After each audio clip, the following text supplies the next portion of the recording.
Hey everybody, happy Saturday. Hope y'all Saturday is good. I hope you can stay cool. I know it's hot pretty much around the country. The earth is on fire. Global warming is real. Anyway, I just got done watching one episode of the 6 episode series, How to Become a Cult Leader. And I skipped over the first episode and I went straight to the second one for a reason. The second one is Grow Your Flock, and it focuses on Jim Jones. And for any of you who have never heard of Jim Jones, um, he was a big cult leader. He masqueraded as a Pentecostal preacher. He really had one of the first few mega churches in the second half of the 20th century. Um, a white man from Indiana who moved to California and grew his flock, and he was also a drug addict, a physical and sexual abuser, and killed a bunch of people in what is known as a murder suicide. Okay. Now, the reason why I skipped over this, first of all, I'm going to tell you right now, the reason why I skipped over the first episode with Charles Manson. I have a particular experience, and I am not lying about this, I'm not making this up. I don't even say this story out loud. I remember telling my mother, my father, because my father's a Baptist pastor and minister and has been my whole life. He's not one of those run of the mill people. I mean, PhD in philosophical theology. Like, I grew up a real preacher's kid. Anyway, I remember in graduate school, I was living in Alexandria, Virginia, because my dissertation research was on Washington, D.C., and that just happened to be a cheaper place for me to live and go into the city at the time for a year. But I also was a graduate student. Even though I was a student at UCLA, now I was there doing research and I was making minimum money. So I still worked at like Old Navy as part of my job, just to keep, extra money in the pocket, right? So I remember this was in November of 2013, and I will never forget it. I remember hearing about Jim Jones before from my father because a book had come out around it. But I mean, my parents had mentioned it. Like you just hear stories about people historically. I was always around history and people who learn. And I remember him mentioning it, but that was about it. I didn't really know any of the details. And I remember just waking up the middle of one night, and I don't know why I woke up out of my sleep, and I don't know why this Jim Jones cult was on my mind. It was weird. I hadn't watched anything on TV or anything like that. I managed to fall back asleep. I think I may have eaten something, whatever. I go to work at Old Navy, and this is why I remember it. I work all day, but for some reason, this Jim Jones stuff was just on my mind. It was weird, right? And I got home from work maybe that evening around 7 or 8, and from Old Navy, that was probably wasn't one of the days I wasn't writing um, my dissertation. So I was at work. I came back and I said, "Oh no, let me just look up a documentary on this cult."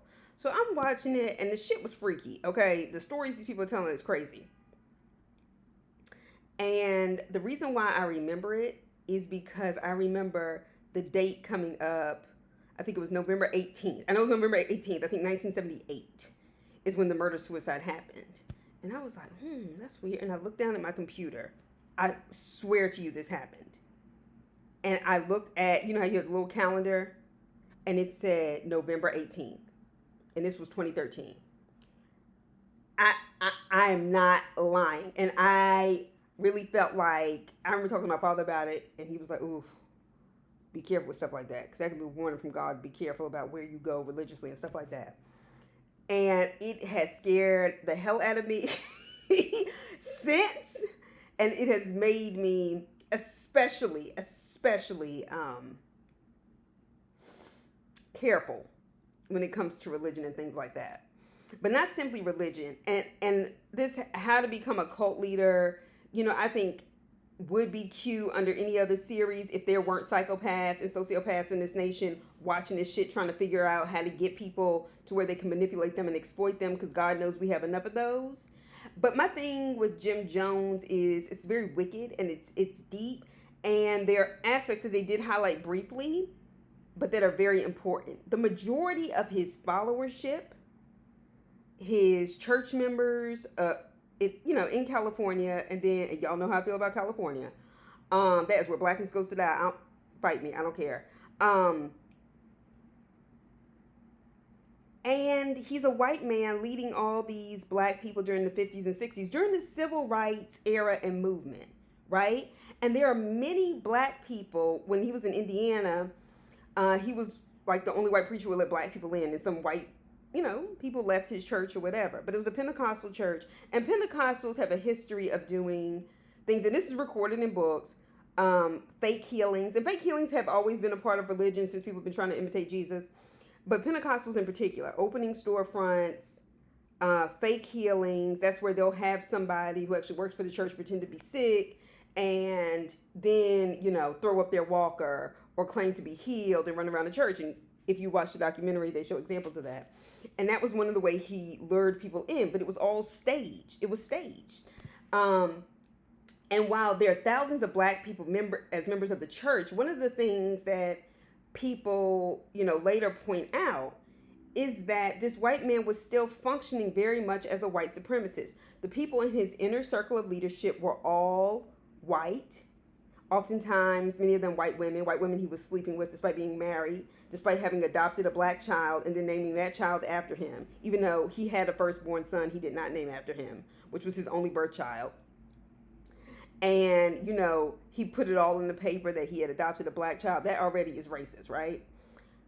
And him being a so-called civil rights leader and all these black people following him, he wasn't a civil rights leader. What he did was what a lot of white people have done historically and still do, is when they take what black leaders are saying, doing, and fighting for, and appropriating it, and somehow, because it comes out of a white person's mouth, it has validity. And it has validity because of the history of white supremacy. It has validity because of the actuality of white supremacy. So when a white person says something, it makes it true, it makes it fact. And black people are good for going along with that, and white people believe that myth about themselves as well. But when it comes to religion and playing with God, I have a problem with it. Not to mention the way I woke up out of my sleep thinking about that stuff. Okay? That's why I started it like that. So we're talking about 900 people who, and like people use that phrase all the time, oh, you drunk the Kool-Aid, you drunk the Kool-Aid. They don't even know where that comes from.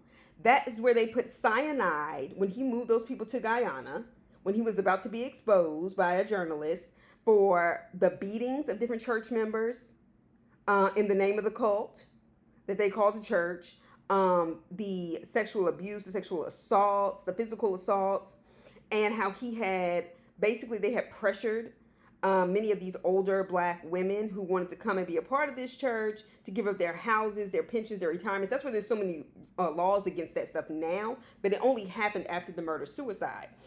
And just like that woman mentioned, she was like, the black woman in the documentary, I believe her name was Yolanda Williams, and she was a part of it. She was like, even my father was a Baptist minister, and he felt like Jim Jones healed him. And it really pisses me off when I think about it, because the way black people, and this may sound harsh, will oftentimes run behind a white person who is really saying what your black community leaders have been saying all along about racism. Somehow you leave your black church, your black community to follow this white man who does nothing for you. In order for you to even come into the church, you have to give up everything you own. But then you'll call an African-American preacher to say he steals and everything else. Okay. And I say he because they typically are males that they accuse of this. That being said, this is why I am not here for the bullshit when it comes to people like Tim Wise. If you don't know who he is, look him up.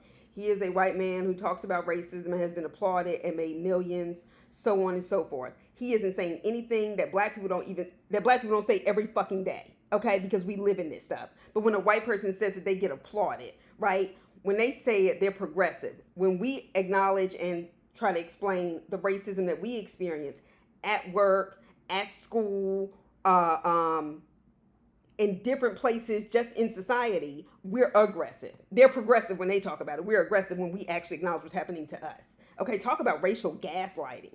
Anyway, Tim Wise, the Mary Beth Gasmans of the world, which some of y'all probably don't know anything about, and I'm not trying to give her no burn, but she is somebody who worked at UPenn and now is at Rutgers, who is a Samuel DeWitt Proctor scholar. Samuel DeWitt Proctor was one of the leading African American theologians in liberation theology who preached, who was a civil rights leader, everything. They give this white woman a scholarship residence in his name at Rutgers for researching minority serving institutions, focusing heavily on historically black colleges and universities. And the arrogance with which she has spoken for over a decade and what black colleges need to do and all the things that are wrong in terms of their structure, she has no cultural competence.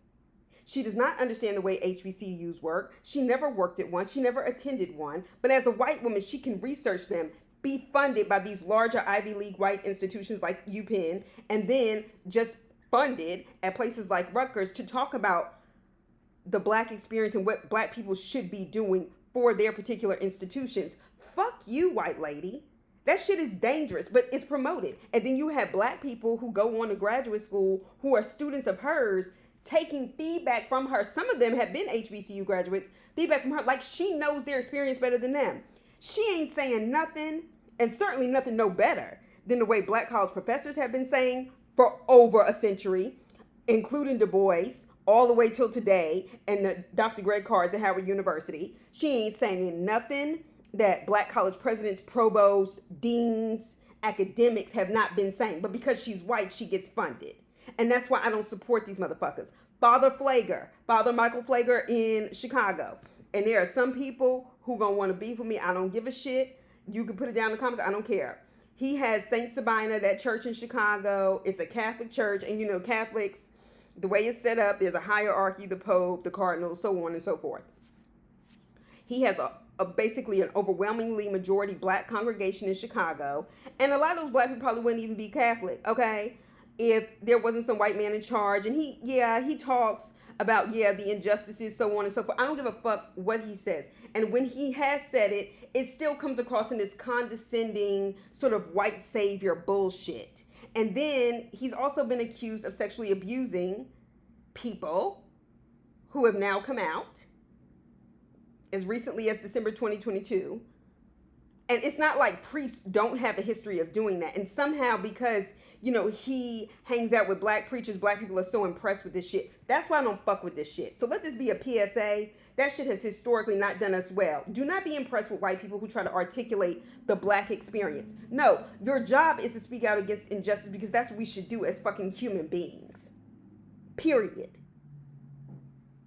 Run into these churches believing, oh, you shouldn't worry about color, but they can have a white Jesus. When we have black Jesus, they lose their goddamn mind. Jesus was sent, okay? Born in Bethlehem and sent to Egypt in hiding when King Herod was going to murder all the young black boys to try to kill the Messiah. They didn't send no blonde-haired, blue-eyed child to Egypt to hide. They sent him somewhere where he would blend in. Okay, Jesus was black. Okay? Facts. All right, and that's just what it is. And these games that people play, and we have to also be very vigilant about that with Black Lives Matter. Sure, yes, the Black Lives Matter International, we know that there is clearly some stealing, some undercurrents going on. It happens everywhere. Hell, the government steals from us every time we work all day, and they take our taxes and shit. But I'm talking about Black Lives Matter as a call, as a grassroots movement that people are doing regardless, okay? I'm talking about that. That's why we have to be very discerning when we think that there are liberal whites on our side. And just like Malcolm X made it very clear, there's a difference between being friends with somebody and friendly. You can be polite. You can be friendly with people and not really give a damn about them. And that's not exactly what he said. He didn't really curse. But I'm just saying, I'm making a point. There are white people who associate themselves with it because they know the right things to say, because they know they'll get extra attention because they are white saying it. They know they'll make money by associating themselves with it. And they do. They get checks. They get on TV. They get more time than, say, black people who say this every day because we fucking live in it, who are protesting in the streets, who are actually risking their lives because the police apparatus is set up against them. Us. When I go in that classroom, I am under scrutiny in a way that white teachers are not. At the private schools I teach in, I don't change what I teach. Now, has that gotten me in trouble? Absolutely. But it's the truth. And everything I read and everything I work on, I can stand on that. And when you see children grow and their minds transform, that's how I know I'm doing what God asked me to do. but I don't need white approval for it. And that's what this cult shit is dangerous. And the tone, getting back to this documentary, the tone of this documentary is kind of like this sarcastic sort of thing. It's not funny. When Jim Jones basically coerced, okay, those people to go to Guyana when he was going to be exposed, okay, for all the things he had done, and he was a junkie, so on and so forth. Let me also be clear, because this man wrote this, I think his name was Tim Reeder, and he wrote a book called Raven about Jim Jones. And one of the things he says in the introduction, I couldn't read the whole thing. I couldn't get past the introduction because that shit had me shaking. But he was like, one, when it comes to cults, don't ever think this can't happen to you. Right? Because anybody can be vulnerable and get sucked in. Two, he made the point that this was not a good guy gone bad. He was always like that. All of that building along, using social justice, making himself sort of a martyr-like figure, so on and so forth. That was just him grooming people for the big finale, which was where they murdered a murder-suicide, where they forced a lot of people. It was 900 people, okay? They forced a lot of people to take death, and they killed the kids first. So the parents would feel like they didn't have anything to live for. I mean, that's sick, and it's planned, right? You want to kill yourself, motherfucker, go ahead. But you don't go taking other people out with you. And the majority of those people were black. And it is a black story. The Clay Kane show, I know this came up, who actually did a great show on this, maybe about 3 episodes of his podcast. I just happened to have found it maybe a few months ago when I was watching it. And that still gave me the creeps. I told you I had that dream. But he was saying this is a real black story. And I remember him saying what I was thinking the whole time. I was like, he moved all these black people there. They have to farm. They have to work. He convinced them they were going to have food and freedom. But they're all working for him. And that sounds like a plantation to me. That sounds like a labor camp to me. You're working for free. And for this white man, no black person has any power. They're all working for him for free. So we can actually say as an individual, he did more harm to African Americans, if we're looking at it on an individual basis, than maybe, say, even an individual Klan member may have done at that point in time. The majority of African Americans didn't even support Martin Luther King at the time he was murdered. And that was in 1968. 10 years later, he has a megachurch with a bunch of, and had this church then. I mean, Martin Luther King wasn't messing with him like that. But the Nation of Islam was. They were very impressed with this white man. He spoke. The Fruit of Islam protected him when he came. He had influence with politicians, so on and so forth. And this is why I say don't believe the hype. And we got to be very careful as black people. There's too many people who have tried historically to latch onto us. They exploit us and then they leave us. That's why I'm not impressed when white people say something. Yes, you should say something against injustice. Why do I need to applaud you for that? And the fact that you say, oh yeah, well I know, because I've heard white people say this, like in those like DEI workshops. Those things are like psychologically damaging and dangerous for black people, particularly. I guess other people of color, depending on how they identify, but whatever. I can speak as a black person. Because white people will say, so they think they're like actually saying something very progressive when they go, well, you know, I do think it's important that I call out racism because I think people are more likely to believe it when I say it. Not realizing how deeply offensive that is to me, as I pointed out.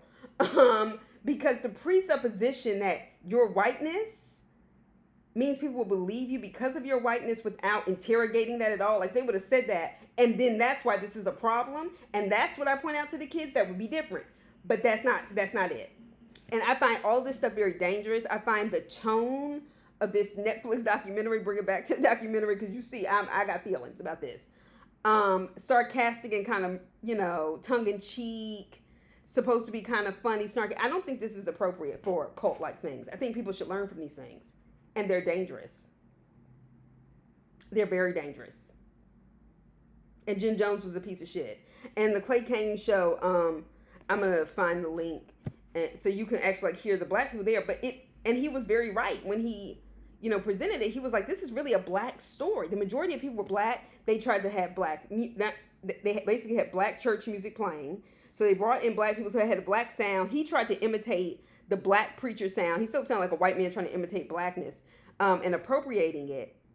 But black people latched on. But they had no power in the church. And so really he was just replicating his own version of the white American society they were already living in. And it was like black people talked about, like, even when the few that survived, the ones that had gotten back, the white people that a lot of them of the white people that were there did escape, that escaped with money. Still all that money, like millions and millions of dollars that Temple had. None of that money was redistributed to the, surviving members of the Temple, to help get their life started. Many of them were like, I didn't have anything. But those white members were living good. And a lot of times when you see people interviewed about this, with the exception of, and this was only 30 minutes, you typically have white people that were survivors of the cult. They survived. Those are people being interviewed. It's the same few black people. And even the historians, the experts are always white. They don't bring in black people because they don't want to deal with that racial element, which is why that is still a cancerous element, in the words of Martin Luther King, throughout this country. Nobody wants to deal with it. All right, so I just say that as you watch these kind of things, to be critical, to investigate them further. Yeah, because I'm getting mad all over again. And watching that, and there are black people, like I said, Nation of Islam, when Farrakhan was leading it, still supported it. Angela Davis came out in support of Jim Jones, and she has made comments since then, these kind of snarky remarks about black Baptist preachers, so on and so forth. And I heard her say it one time at Ebenezer when I was in college, and she came to speak. And I was like, wow, Raphael Warnock, Reverend Warnock really put his neck out to let you come in this church or whatever. And then you make some like little snarky remarks about Baptist ministers, but you were supporting the cult leader Jim Jones. Don't pull it. And I have critiques of her. I'm not saying that her work isn't worthy of reading and that kind of thing. I have critiques of lots of people, but that's why I read. But I am saying, I am side-eyeing those black people. And we got to learn from this, and we got to do better. So those are just my thoughts. I may review some more of these, but I definitely wanted to say this, especially since it's ranking number 5 on Netflix right now. And that means a lot of people might be watching it. Hey, if nobody watches this, it ain't because I didn't say nothing. All right. I'll talk to y'all soon. Bye.